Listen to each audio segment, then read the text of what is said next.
in a prior episode, you had talked about how you started through your network and through the masterminds you were learning, and you kind of started to learn about others doing content marketing. Yeah. And you were like, oh, that's my jam. And Yeah. then you chose to lean into a couple of different channels, including YouTube. And so I'd be curious to have you share a little bit more about how did you choose your social media platforms? Yeah. And you've had a lot of success there. So maybe you can share just a little bit of insight around how you made those choices and what's worked for you. Yeah, I mean, design is visual. So I knew that I should probably be on a platform that had a visual component to it. So that took, kind of Twitter out of the equation, even though you could say, yes, you can post visuals on Twitter, but it's not driven by visuals. So I learned a lot about repurposing early on, and people who were developing content but then reusing it in a different format on a different platform. So you were developing an original piece of content, but then you were expanding your reach with it by repurposing it in a different format. And when I thought about my content, I thought, well, first of all, I didn't start really with social. I started with my website, some lead magnets, and driving people to those lead magnets so I could get their email address. And I started with publishing a newsletter for 6 months before I did anything else really on social. So I focused on developing my own email newsletter first, and I did that for 6 months. And then I said, okay, I'm either going to develop a YouTube channel or a podcast. And so I had to weigh those two and decide what were the pros and cons of them. And well, YouTube is visual, number one, so that really helps. Podcasting is like, dancing about sculpture, right? You can talk about design, but you can't show it. So I thought YouTube was going to be very important that way because it was visual. And number two, as a repurposing platform, YouTube can be repurposed better and further than any other medium. Right? You can get transcripts from YouTube videos and turn them into blog posts or articles.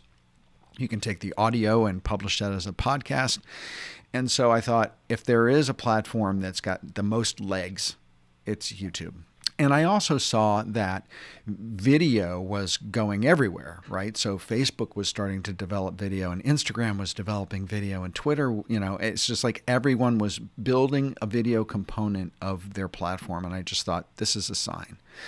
So I started publishing on YouTube. But I also want to talk about, and we could have a whole episode about, how you go about publishing consistently and building an audience on a platform. But just quickly, what I would say is you want to set yourself a schedule of where you can comfortably post, and post on that schedule like it's a job. And if you miss a date, then you're out of a job. Because that's really the only way to go about it.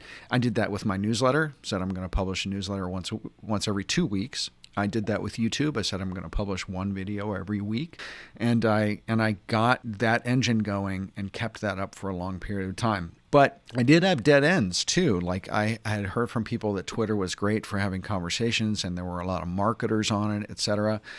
And I was tweeting, I was promoting my videos on Twitter. So when I would post a video on Monday, I would schedule using Hootsuite all these, 2 tweets a day, 5 days a week, promoting my videos. You had to write original tweets because you couldn't copy and paste the same tweet because Twitter would, not accept that, or Hootsuite wouldn't. And so I was putting a lot of time and energy into Twitter. And it wasn't until 6 months later that I decided to really look at my Twitter analytics. This was a huge learning. And my Google analytics, and say, okay, where is my YouTube traffic coming from? And where am I actually getting traction on my Twitter activity?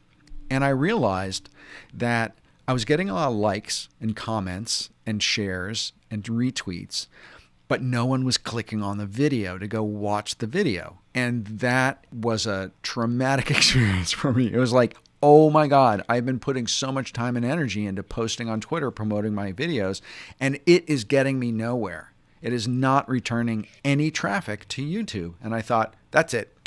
I'm done.